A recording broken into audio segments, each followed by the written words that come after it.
Mesdames et messieurs, bonjour. Goedemorgen. Bienvenue à ce point de presse. Nous sommes le vendredi 24 avril. Nous sommes là pour vous informer. Nous espérons que vous vous portez au mieux. Avant de débuter, comme vous le voyez certainement, Emmanuel André n'est pas présent aujourd'hui. Il a en effet souhaité, pour des raisons personnelles et des raisons professionnelles, se retirer quelque peu de cette fonction de porte-parole interfédéral.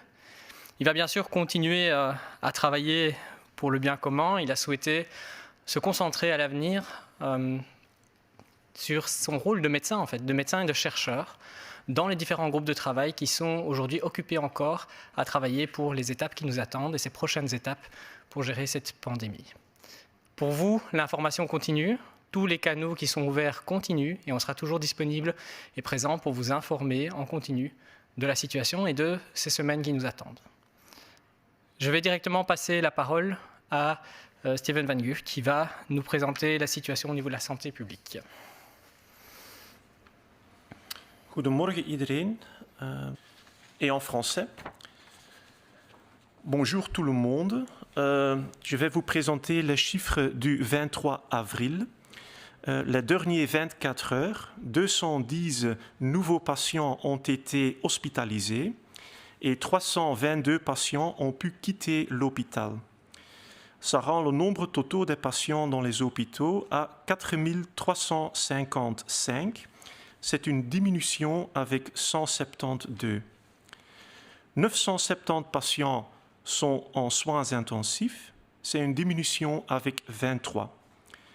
681 patients sont ventilés. C'est une diminution avec 22. Les dernières 24 heures, on regrette le décès, où 190 décès ont été rapportés, dont 36 en Flandre, 108 en Wallonie et 46 à Bruxelles. De ces 190 décès, 91 personnes ont décédé à l'hôpital et 97 dans les maisons de repos. De ces 97 décès dans les maisons de repos, 36% étaient confirmés par un test de laboratoire. Il est important à dire qu'il manque encore les chiffres des décès dans les maisons de repos en Flandre dû à un problème technique. Ils seront rapportés demain. Ça rend le nombre total des décès en Belgique à 6 679, dont 46 dans des hôpitaux et 53 dans des maisons de repos. Les dernières 24 heures, nous avons constaté 1497 nouvelles contaminations en Belgique, dont 863 ont été rapportées par les canaux classiques et 633 par l'étude en cours dans les maisons de repos. Par région, il s'agit de 602 cas en Flandre, 646 cas en Wallonie et 106 cas à Bruxelles et 142 cas d'origine inconnue. Ça rend le nombre total des cas confirmés à 44 293. Les dernières 24 heures, 9 401 tests ont été pris, ce qui rend le nombre total des tests en Belgique à 189 067 tests. Dans la maison de repos, plus que 43 000 tests ont été déjà faits. Aujourd'hui, le Conseil de sécurité nationale va décider si oui ou non on peut assouplir certaines mesures. Il faut être conscient que même dans les semaines qui vont venir, le virus va continuer à circuler. Il ne sera pas disparu en mois de mai. C'est pas grave, même si on va assouplir certaines mesures, c'est possible sans augmenter le risque, si on tient compte toujours des règles de base principales. Donc même si on assouplit certaines mesures, si on pense à ces trois règles très simples, on peut diminuer beaucoup de risques. Donc numéro 1, ça reste toujours, si on se sent malade, s'il vous plaît, restez à la maison. N'hésitez pas une seconde, reste à la maison directement. Ça peut prévenir beaucoup de contamination. Essayez de garder toujours la distance et pensez à votre hygiène de main. Avec ces 3 règles, on peut prévenir beaucoup de contamination. Donc, merci.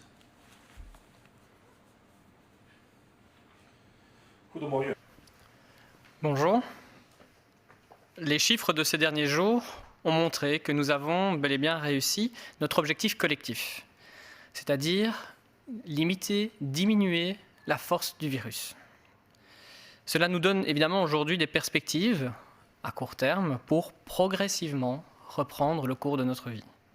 Mais la réalité est celle-ci. Le virus est encore et toujours présent dans notre société. Et durant les prochaines semaines, nous allons devoir être conscients de cette nouvelle réalité, l'accepter et vivre avec. Pour notre santé à tous, il est important en effet d'apprendre à vivre avec la présence de ce virus et d'adapter dès lors nos comportements, nos habitudes.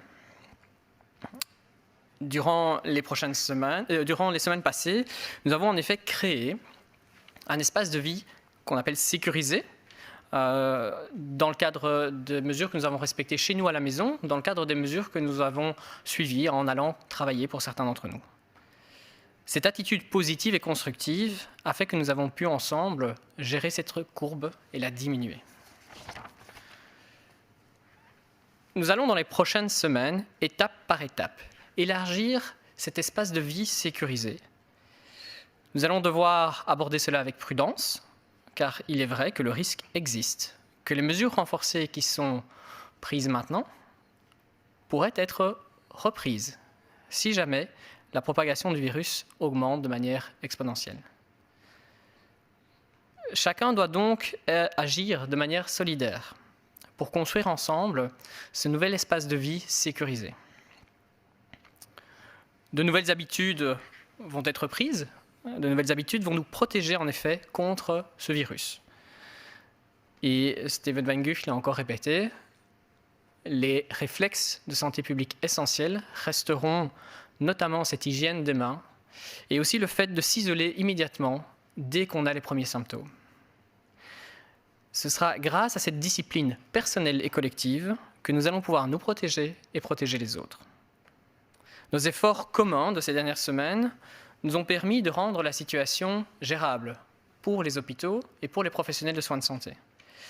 Cette solidarité, nous allons encore en avoir besoin à l'avenir pour pouvoir construire ensemble une communauté résiliente face à ce virus. Notre solidarité et notre société solidaire telle que nous la vivons depuis plusieurs semaines est notre force. Restons donc solidaires contre ce virus, aujourd'hui, demain, la semaine prochaine, dans les prochaines semaines, car nous savons qu'ensemble, nous pouvons le faire. Merci.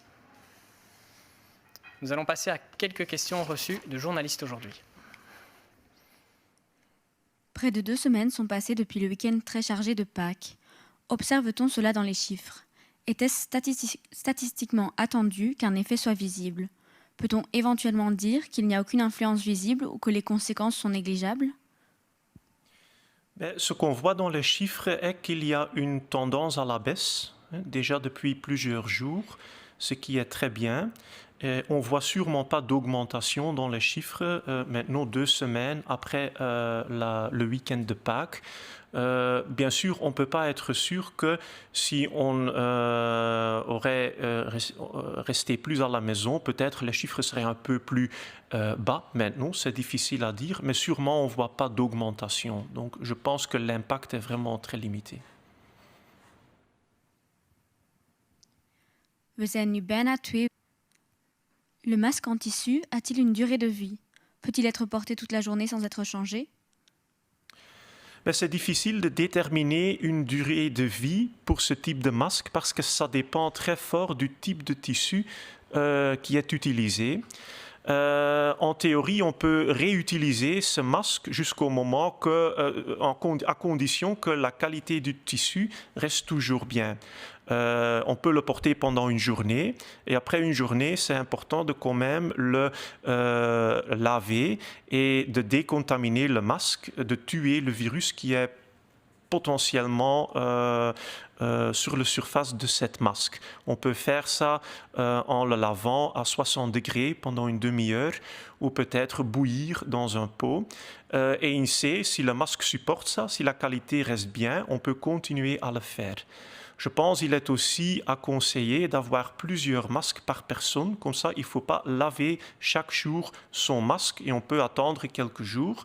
Chaque jour, on porte un nouveau masque et alors il faut seulement laver 3 ou 5 masques en une fois. C'est un peu plus pratique.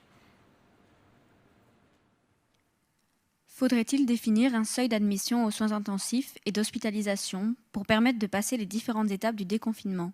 Si oui, quel serait ce seuil? Je ne peux pas donner des commentaires sur le seuil spécifique, mais c'est vrai que la capacité des soins intensifs est un paramètre très important. Parce qu'il faut à tout moment pouvoir garantir qu'il y a assez de capacité dans les soins intensifs. Si on ne peut pas garantir ça, ça veut dire que parfois il y aura des personnes qui ne peuvent pas recevoir les soins nécessaires et qui vont peut-être mourir parce que la capacité est insuffisante. Et ça, c'est quelque chose qu'on veut éviter à tout prix. Donc la capacité des soins intensifs, en effet, est un paramètre très important. Mais il est aussi important à dire que malgré que bientôt on va probablement assouplir certaines mesures, ce qu'on veut vraiment voir, c'est une continuation de la diminution des chiffres. J'espère vraiment que le nombre d'hospitalisations va encore diminuer plus, que le nombre de patients dans les soins intensifs va diminuer, le nombre de contaminations vont encore diminuer. Je pense que c'est possible, même en assouplissant certaines règles, si on continue à respecter aussi les règles de base et avec certaines précautions, je pense que cet objectif reste toujours réaliste. Aussi avec le bon temps qui va venir, avec l'été qui va venir, ça va nous aider aussi un peu. Donc j'espère vraiment continuer à voir diminuer les chiffres.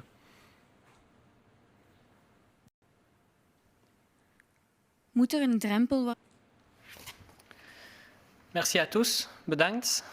Merci d'avoir suivi ce moment d'information. Continuez à vous informer. Ce soir, le Conseil national de sécurité prendra des décisions. Nous vous informerons bien entendu de ces décisions. On se retrouve de toute façon demain à 11h pour continuer à vous accompagner dans cette situation et dans les prochaines étapes de l'évolution de cette pandémie. D'ici là, prenez soin de vous, prenez soin des autres en samen kunnen we dit. Dank u wel.